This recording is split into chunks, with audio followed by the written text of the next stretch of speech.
Welcome, Chef Katie May here for another episode of Delicious Living. We are making a Southern Comfort split pea soup today. So special dish. Welcome everybody. It's nice to see you. Hello. I'm kind of on Mexican time, just a couple minutes late.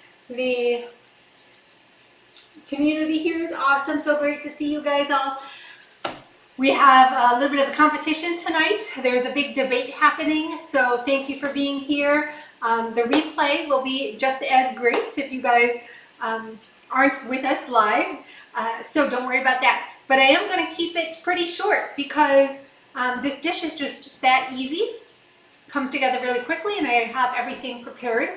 So it's good for you. And we're going to do it in the Instant Pot. You could do this soup on the stovetop, but we're going to do it in the Instant Pot because I know people love Instant Pot, which is a brand of pressure cooker, an electric pressure cooker. So whatever pressure cooker you have, you can use. But it comes together really easily. I will say that split peas are not the best for the Instant Pots or the electric pressure cookers because they create a lot of froth. But one thing that I've done before to help minimize that is to boil the split peas in the water, like bring it up to a boil in the Instant Pot, and then you have all that froth starting. Toss that water and then add new water and cook it in that, and that seemed to help a little bit. But with all of the different ingredients I have here today, I didn't do that, so you might see a little bit of the issue I'll tell you about when we cook split peas in the Instant Pot. But, you know, it just saves the cooking time. It would be, split peas could take up to an hour and a half on the stovetop. In the Instant Pot, I set the timer for 4 minutes, and then we're going to reset the timer for a couple minutes, but it's really nothing compared to... Oh, thanks, you guys. So, as Meryl said, if you have any questions, put them in all caps so I can catch those questions. The dish we're making today is so much, I love the standard green split pea soup, but this one has so much more flavor in a totally different way. Green split pea soup is yummy, and I have a recipe for that if you want. It's called Deliciously Simple Split Pea Soup, so you can just do a search for that on theculinarygym.com, and it's really fantastic. You can put it over rice or potatoes, anything you want. But this dish is so hearty because we already have the sweet potatoes added. We're going to add some corn, really filling, and we've got the southern flavor, so we're going to talk about that. Lots of umami going on here, which is the 5th taste, and I've got a new class coming out next week. We're starting the Magic of Umami Masterclass. I'm going to open registration on Monday. So if you guys are interested, stay tuned. I'll be talking more about it, what umami is and all of that. But our first lesson won't be until November. So gives you a little bit of time to enjoy the Halloween and everything. But anyways, okay, let's get into this because you guys are here for that, right? So we're making this, like I said, in the Instant Pot. I'm going to add all my ingredients here. One thing you can do when you're cooking in the Instant Pot, if you have everything pretty ready to go, that it won't take you a long time to fill the pot, start the Instant Pot before you add your ingredients so that it can start heating up. So we're going to set the timer to 4 minutes. Okay. And we're going to add in our peas. These are yellow split peas. You could use green if you want, or a mixture, but the yellow works so nicely. It gives a nice backdrop to all of the color we're adding. Really beautiful. And then we're going to do 4 cups of water. I've had a water, so let's pull this out of here. You could add broth if you wanted to, but there's so much flavor from all the herbs and spices here. Water. Just go with the water. It's so much simpler. And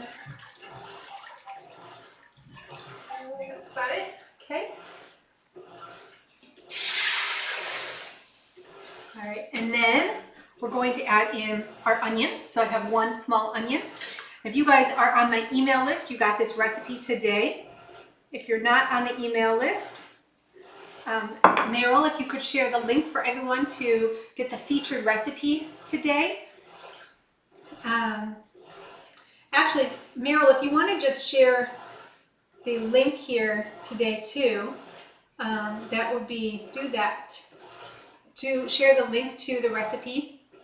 Let me show you what we've got here. This is what we're making. Oop, not the stove top. Hi.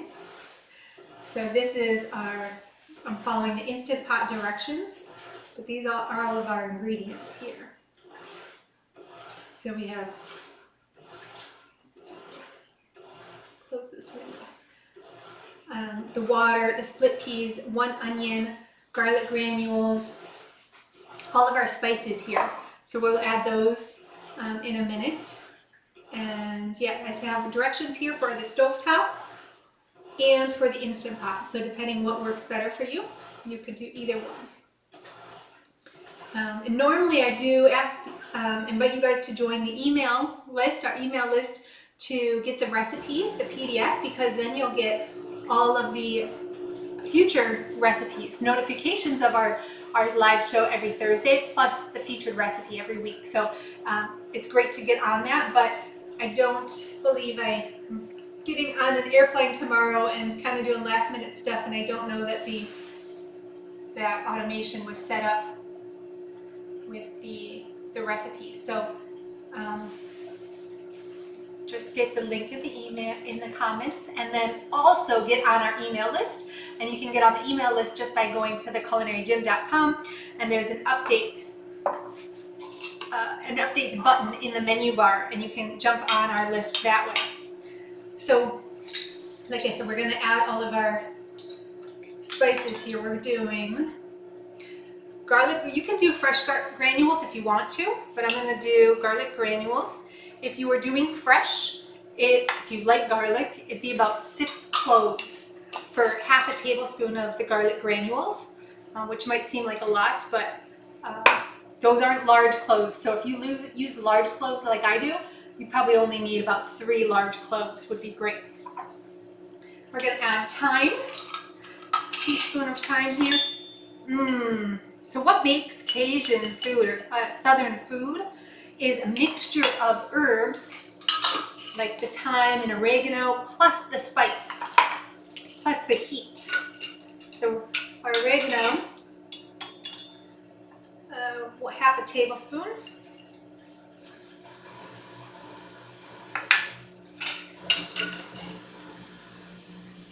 Do split peas, yellow split peas do not cook any faster than the green ones. No. And I actually don't even notice that difference in taste. I've never noticed a difference in taste. So either one will work. But the yellow peas look so much better in this dish.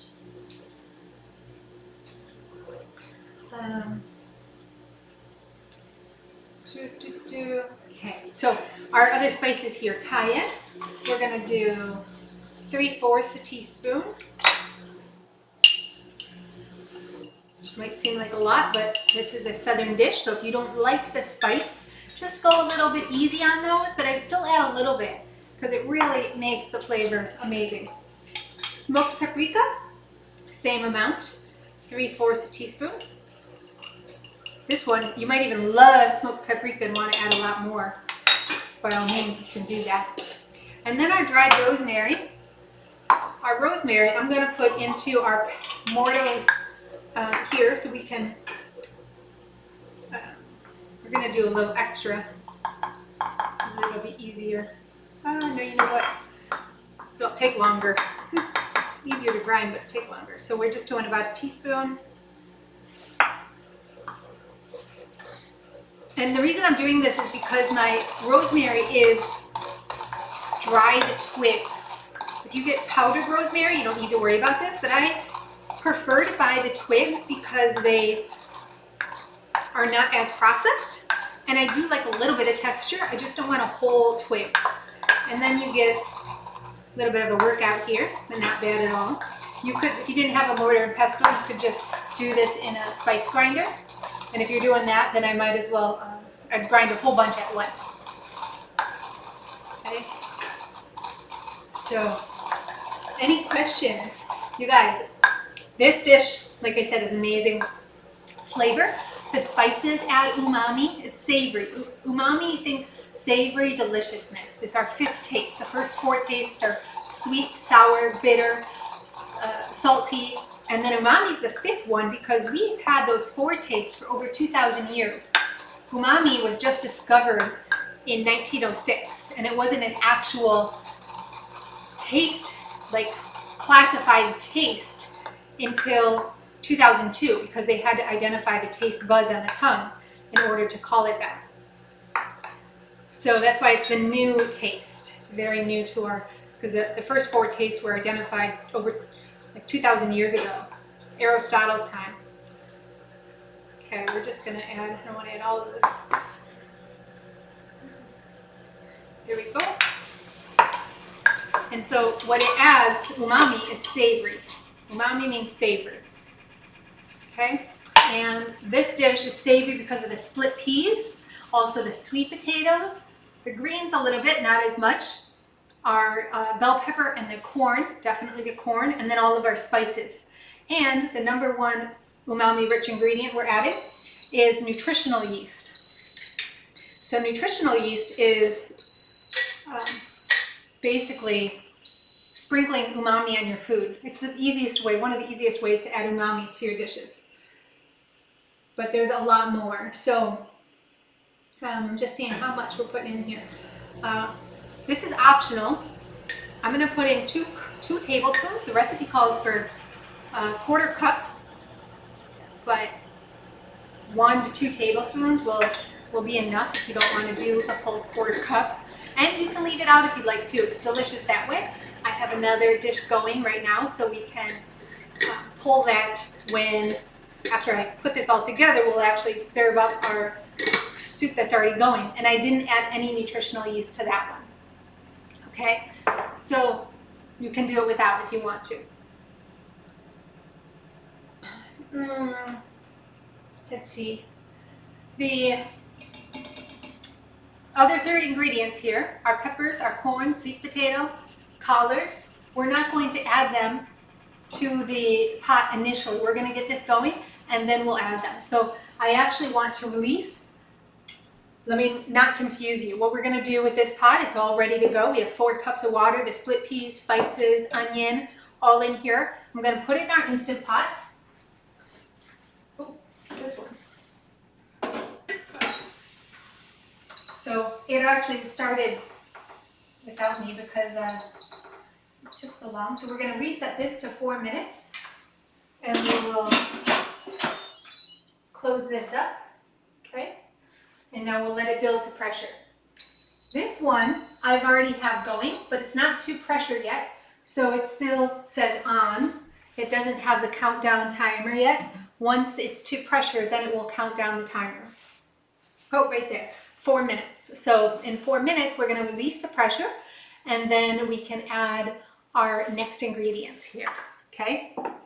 So, what do you guys think so far? Super easy? Lots of flavor happening.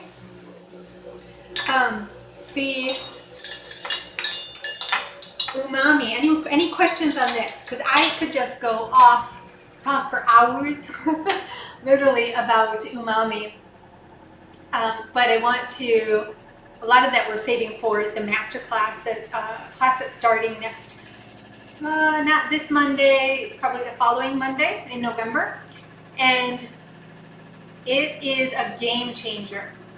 Knowing how to, there's been so many, I don't know if it's J.L. Field, there's some great plant-based chefs. And of course, non-plant-based chefs, amazing people doing just out of the ordinary, extraordinary things with food to build the umami with plants, because umami is food that's really easy to get in animal products, and typically if you look up umami sources online, meat, cheese, especially aged cheeses, fish, all have lots of umami. But when it comes to the plant food, people think that they don't have quite as much. That tends to be why someone new to a plant-based diet or someone just observing from the outside thinking we're eating lots of salad, like rabbit food, they don't see the savoriness. They may not be aware of that, but it's that lack of savoriness in the plant foods that turn people off, okay? So, because we have the sweetness with the fruit, but it's really the lack of savoriness that people kind of observe, or they get this idea in their head that there's not a lot of savoriness. But there's ways to develop that umami in plants, and it just makes a world of difference. So when I started this way of eating 10 years ago, there weren't any fantastic cookbooks out for plant-based cooking. Dr. McDougall had a couple. There was a really nutrient-dense cookbook from True North Health Center, but Dr. Goldhammer's recipes there, no flavor, no umami, pretty much. So when I came into the plant-based diet, I was making most of my dishes by myself, not following recipes or starting with a recipe for inspiration and then changing it. And what I developed as I was developing recipes, people talked about how flavorful my recipes were. It was because I was creating more umami in the dishes without even realizing it at the time. I didn't know the term when I started. It wasn't until a few years in when a client of mine, I was giving a nutrition consultation, and she asked how she could get more umami in her food. So then I dove in to the topic, and I was like, awesome, I'm already doing so much of this, but I can take it to the next level. I can develop these skills more so. Okay, so this is what I want to be teaching you in the Magic of Umami course that is going to be starting soon. Our timer's almost done. We can almost open that up. That's one piece of why this is so important, because it makes the plant-based cuisine, especially the whole plant foods, are very clean whole plant food diets without the added sugars, without the oil, without the salt or very little salt. How to develop that flavor. And its umami is a big piece, but you also need to learn how to work the umami and integrate it into the other 4 flavors, 4 tastes. But that developing of the flavor for our enjoyment, for the sustainability aspect, is one piece of the story. We also have to look at the other side of it. I'm going to release the pressure here. The timer went off, so I'm going to release the pressure on this first Instant Pot.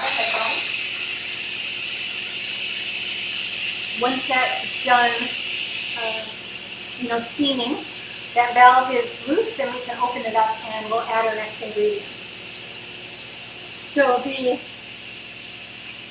you can definitely add jalapenos to the soup and cayenne pepper.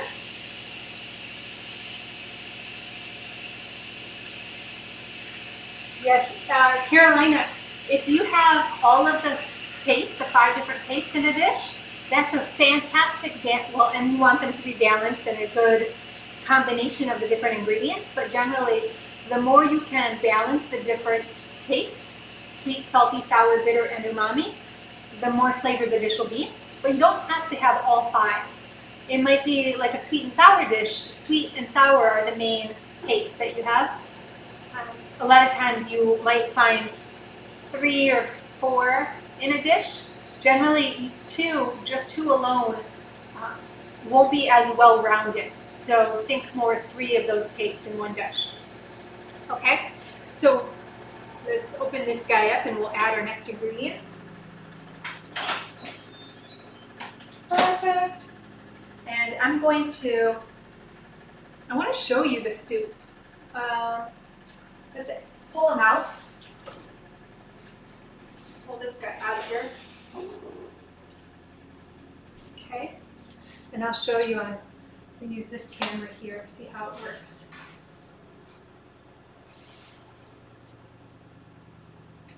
You guys excited? Excited. Oh, that didn't work so well. There we go. So what we're going to add in here, let's see if I can, no. We're going to add in our sweet potato, oh, not our sweet potato, oh, we added those already. Okay, here, so this dish has the sweet potatoes I added initially with the split peas, but you actually don't need to add the sweet potato with the split peas. You can add them at the end. We're just gonna have them extra soft here. So the recipe would call to add the sweet potatoes now. Also our bell pepper, corn, and then your greens. But we're going, oh, guys, I'm so sorry. I thought you had a different camera setting. Let's do that. I thought you had this guy. See that? So, kind of like a GoPro. We're going to add the collards right on top, and then I'm going to put this back in the Instant Pot. Okay. There we go.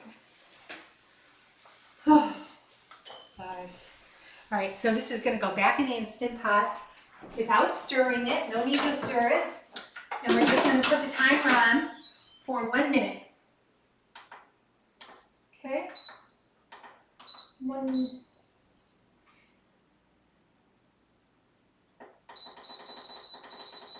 There we go.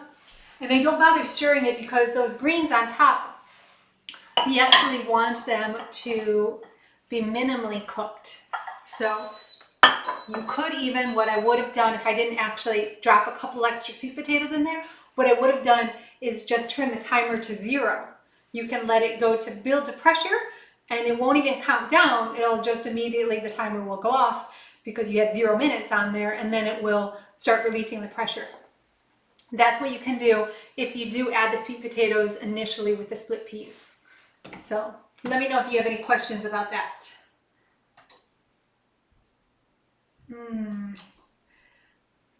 Yes, the umami classes will all be pre-recorded. It's going to be a 6-week course. So, and I didn't tell you the most important piece of this course yet. Don't let me forget. But the modules will be all pre-recorded. The videos aren't very long. They'll probably be about 30 minutes each week. But I space it out, one, because I'm actually going to be updating the modules, because I started this course last year, but I was so overwhelmed with the information, which I'm going to share with you in a minute, that I actually had to take a personal kind of leave of absence and work on my own health. That's how important and game-changing this information is. So I didn't get to finish that course, and if anyone joined me in that last course, thank you for your patience, and now we're going to go deeper. So I'm going to deliver 1 module each week, but in addition to the video, you're going to get an assignment to do throughout the week. And it may involve the kitchen, but there may be some other things to think about I want you to do. So there's that, and then there will be recipes, practice recipes for you that will be very umami rich, but very wholesome, and all within the whole food plant-based plan, SOS free. And there will be a private community so that you can discuss the topics that we're learning, get inspiration from other people, their dishes, but also talk about any of the health challenges that are involved with this as well. So Sandra, the class is not starting until our registration opens up Monday. So I'm just letting you know about it, getting your mouth watering about it, but I'll let you know. You'll get an email from me if you're not on our email list. If you could, Meryl, if you're watching, share that email list again, that would be great. Or an opt-in either to the featured recipe, our dressings ebook. You could share the dressings ebook, and then everyone can opt in to get that free, awesome ebook. Question, I don't want to miss any of your questions regarding the recipe. So Helena, you can use kale instead of collards, absolutely. Collards are just a green that is kind of a staple in the Southern cuisine. So it's a great way to get more collards in because we use kale so often. But if kale is what you have on hand, by all means do that. And same with cabbage, you could use cabbage instead. Just remember that cabbage, kale, and the collards, they're a hardy green. So they can withstand a minute in the Instant Pot, no problem. And if they actually go a little bit longer than that, it wouldn't be the end of the world. Where if you do something like spinach, which would also be great, don't put it in the Instant Pot for another minute. Just add the spinach at the very end, and then you can stir it in, because just stirring the spinach in will be enough heat to cook it.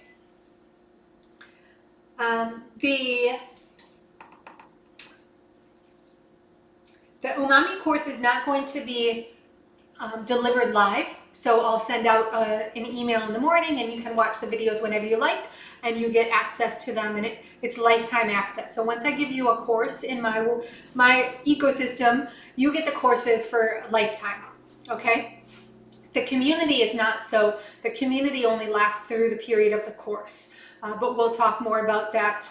I'll let you know about that on the registration page. So the community, you actually get a free, if you join the course, you get a free month in our Delicious Living membership. So you get the core meal, or the umami community, but you also get the whole Delicious Living community, which we just got started. So we're just getting that going, but it's going to be a great space.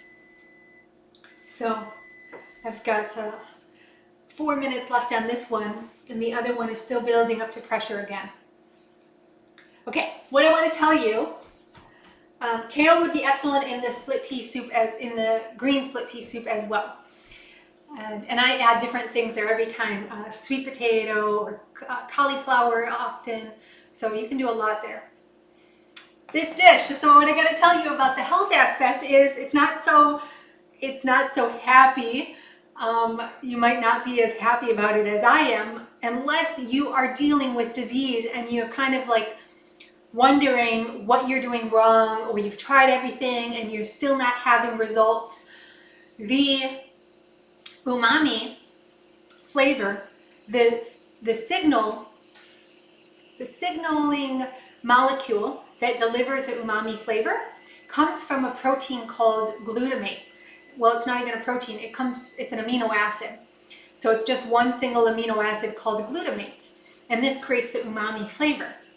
Now you'll have an idea of where I'm going with this if you recognize that aspartate also gives you the umami flavor. Okay, so if you guys are familiar with aspartate or aspartame and the damaging effects of that, you'll start to question, wait a second, what are we doing here? If glutamate creates that umami flavor and so does aspartate, is there something similar regarding those two things? And they are. They are both excitotoxins, honestly. But that's the difference between what we're doing here. What I just made was a split pea soup with lots of natural whole food sources of umami, of that glutamate. That glutamate is bound up in all of those foods. And so I won't get into too much detail. This is going to be in the course. But when you're eating it in the whole food, it's okay. But when it becomes processed, when it becomes highly refined, think about flours, think about processed protein powders, the trail bars with protein added, those types of things, that has a lot of that umami flavor. So they're adding it for the umami effect, but they're also adding it just to boost up the protein.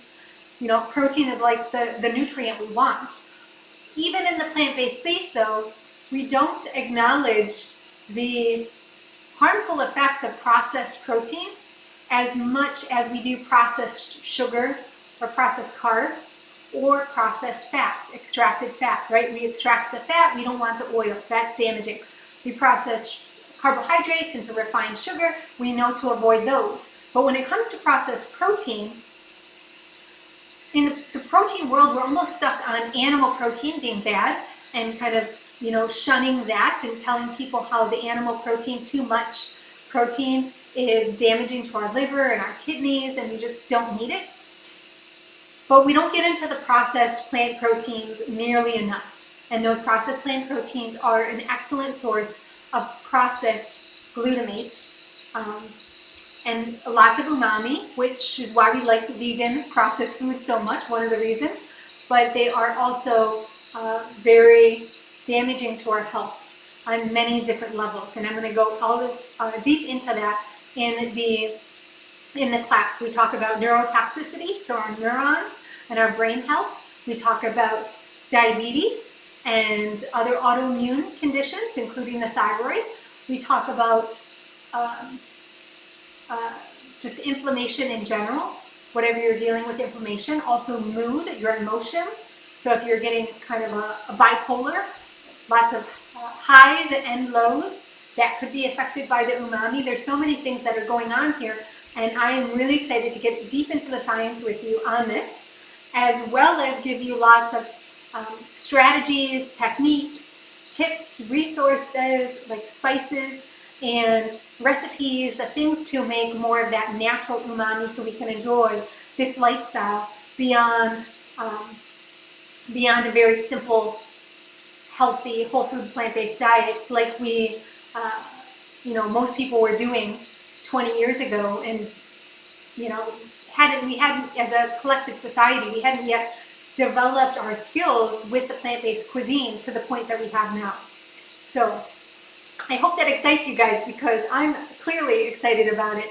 And it's been a huge passion of mine for the last couple of years studying this topic. So I'm really excited about this class. Let's see what we've got going on here. Oh, I'm going to unplug this. Unplug my Instant Pot there so we can open it up. I thought this was released. I thought it was starting to release the steam because I heard it in the background, but lost power on my computer. So I thought I was going to lose the whole video and have to start again. Let me just note now, if that ever happens, to go to our YouTube channel, click on videos, and as soon as I can get on again, then I will get back to, I'll start a new video and it will show up right there. But we were able to save this, the same video we were just running. So, okay, the soup is done. Let me open it up. Yes, so yummy. Let's actually bring this whole pot over. Okay, and I'm going to show you again. So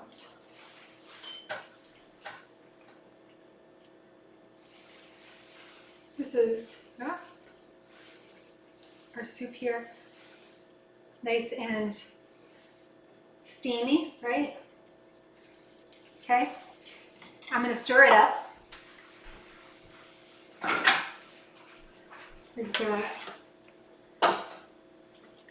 Once I stir it up, I'll show you again. Oh, the colors are so beautiful. But yeah, you guys, let me know in the comments what you think about the course. That sounds to you. And if you have any experience or kind of knowledge about the topic too, I'd love to hear it. What you guys think, if you've heard this from anyone else speaking about it, or if you've learned about it on your own and have been using it for your own healing journey already, please let me know. So it's so good. Let's give you another view really quick. Got that beautiful. Sorry, my hand's a little wobbly, but yum. I can't wait to dive in. So I'm going to make a new bowl. Make a little bowl for myself, a new bowl. Let's get out here. So like I said, you can do this, serve it just as is, because there's the protein, but the legume, but you also have the sweet potato and the corn, which kind of gives you more starch, so it feels really balanced. Okay, we have this,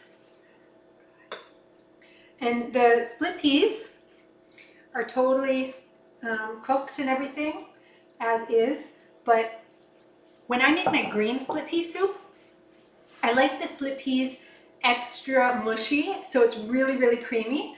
If you like that too, You might want to cook the split peas a little bit longer. You could let them go a little longer, maybe instead of the 4 minutes initially, do 5 or 6 minutes before adding the sweet potato.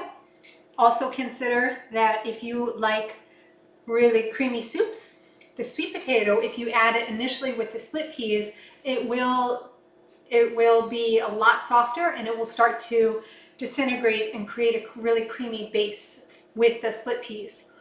But if you want the sweet potato intact, then make sure you add that sweet potato at the very end. Okay? So I'll move this aside. If you guys, someone wanted to know more about the course, if you have any questions, let me know. It's really an amazing topic with so many pieces I could get into.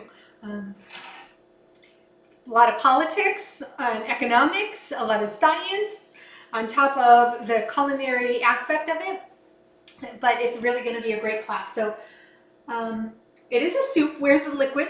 I like my soups really thick most of the time.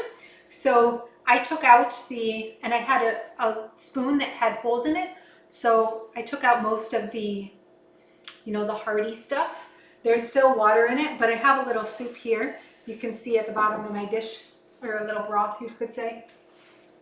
But I'll give you a view so you know when you make this, if you want to add more liquid, you definitely can. I think this is more of a, kind of like a stew.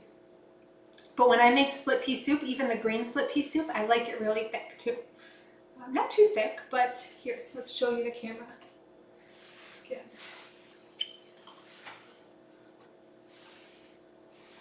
So,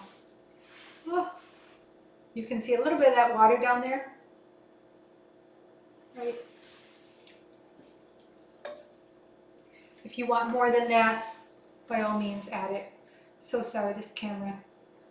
Gotta find a better option. Any questions? Let's see. Would split peas still be considered a whole complex carb with all the other complex carbs in the dish? Would you say it is the main complex carb? Yes. Split peas are still a complex carb, more carb than protein. They just do have a higher protein value compared to the sweet potato and corn, but they're actually still mostly carbohydrates. So yeah, it's a challenge in this world where we think protein, or society does, and they label foods as being protein. A legume is a protein. It's actually not a protein. It's an ingredient. It's a food, and it has protein in it plus lots of carbohydrates. So great point or question there. Did I miss any questions before I left? Don't think so. Oh, would roasting the sweet potatoes or red bell pepper first before popping them into the soup add to the umami? Yes, it would, absolutely. The sweet potato, the flavor would change a little bit. It would be more sweet and more umami if you roast them ahead of time. But I personally, I would think that would make be less of a game changer, a difference maker versus the roasted red pepper. Roasted red pepper added afterwards would be amazing.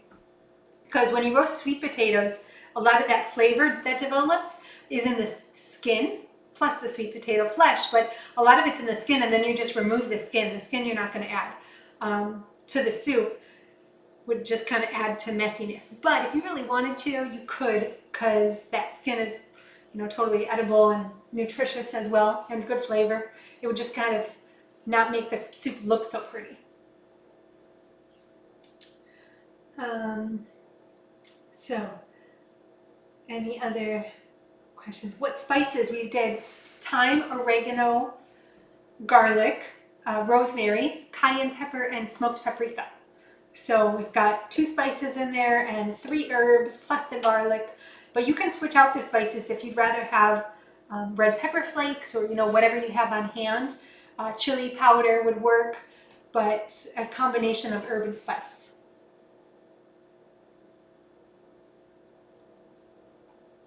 Anything else? Yes, if you're in the membership, Mary, Jean, good question. If you're in our membership program, you get 15% off all products. So you'll get 15% off the course as well.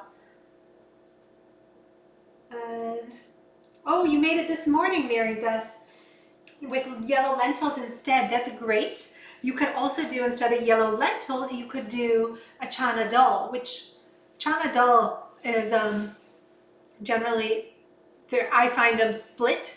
So it's kind of like a split pea. It looks a lot like the yellow split pea, but it's a little bit different. And I don't know if that would be considered a lentil or a pea, but you can do other legumes, definitely. There's a whole world of legumes. If you shop at like an Asian market or even a Mexican market, you can find a lot more variety than you would in a traditional store.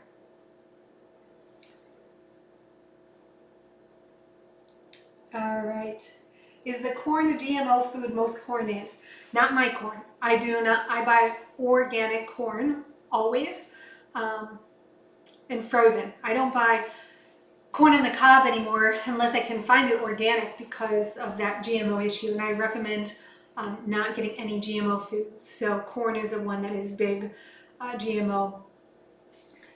Definitely avoid. And same with soy. Never have non-organic soy. Dorinda, that's a great question, because if anyone wants to join the membership, do so before you join the umami class, because then you will get that 15% off. The membership platform is being, we're just starting it. We moved it from an old platform to a new one where we have more opportunity for community, but I'm still putting pieces together to make it really great for you and help with navigation and everything. So just so you know, if you do join now, that we're in the kind of beginning phases of this blossoming into a beautiful community. But there's going to be lots of value there, and you get this video that we do every Thursday. The replays get archived into that member portal, plus our Wednesday show. Our Wednesday show is really great for going deeper into healing as well. It's garden fresh healing, more focused on optimizing our potential instead of developing flavor and sustaining the plant-based diet, which of course these classes overlap and we develop flavor in both, but there's just a little bit difference. So the membership, if you go to theculinarygym.com, I'm going to pull up the link for you here too. In the menu bar, it says membership at the top. Play. There we go. So I'm going to put the link down here for you. The membership is just $20 a month. So you can do an annual membership though if you want.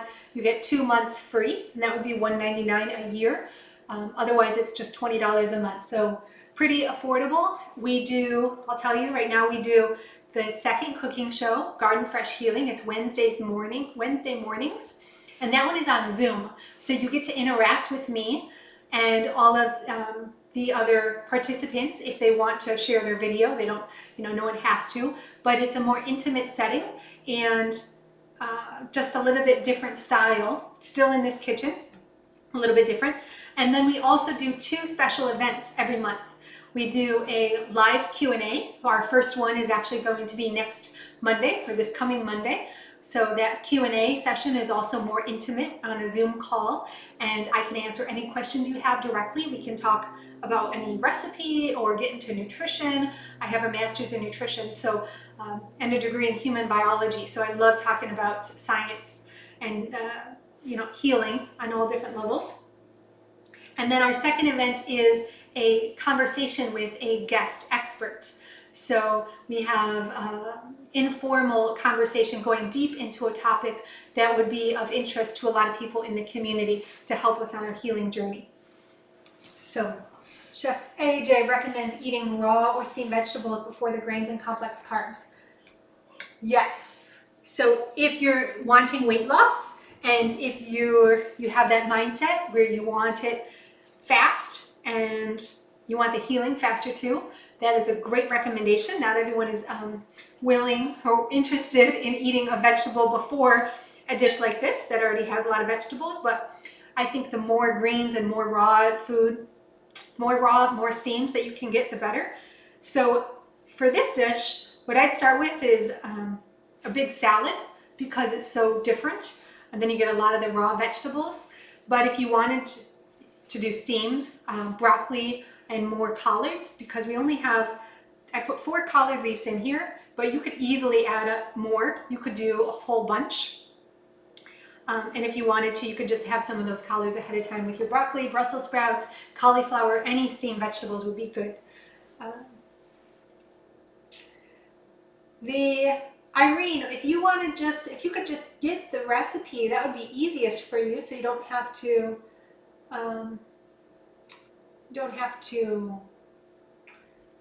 write it all down. Then I'm just going to make sure that you have that.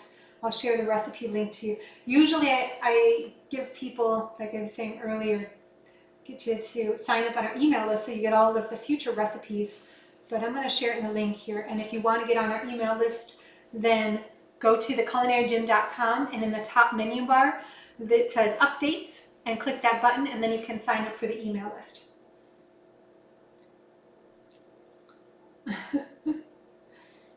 Where do I put all that food? That's the thing, you've got to grow your belly. When you come to a plant-based diet, especially if you're doing a low-fat plant-based diet, you really got to stretch your belly so you can fit more, because we want all of these nutrients. It's not just about filling us till we're full. We actually want to pack in the nutrients. So it does take a little bit of intention to eat the volume we want to be eating. Garden Fresh Healing is the name of it, Mary Jean, but it's not on, it's only in the membership.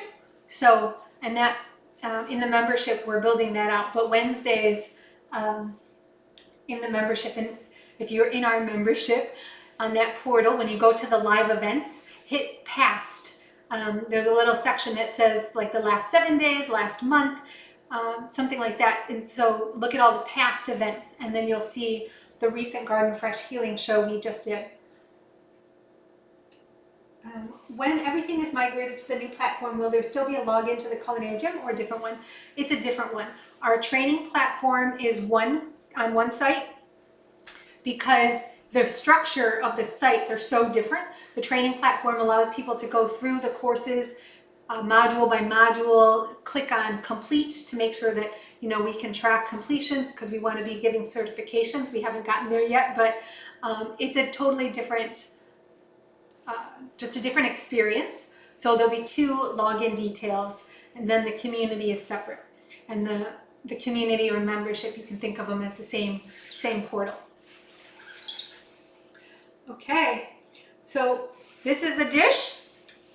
You can add, if you really like, if you want a little more spice, like a little black pepper right on top would be great. I didn't add any vinegar here. If you want a little extra, like if you think it needs salt, of course you could sprinkle a little bit on if you want to, but I'd rather you add a little bit of vinegar to brighten up the dish. And it's really hot, so I'm going to take a small bite here, tell you how it is.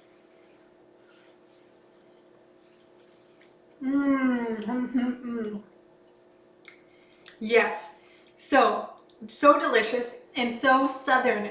This is a flavor that I don't typically make a southern dish like this with, the smoked paprika and the cayenne, and then the herbs too. But I think you guys are really gonna like this. So please, and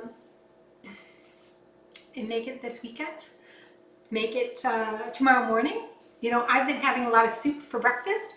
I'm really loving it. That's what we made on Wednesday. I made a borscht, a sweet beet borscht soup. And so that's going to be a staple for my breakfast. But any soup like this one would be great for breakfast as well.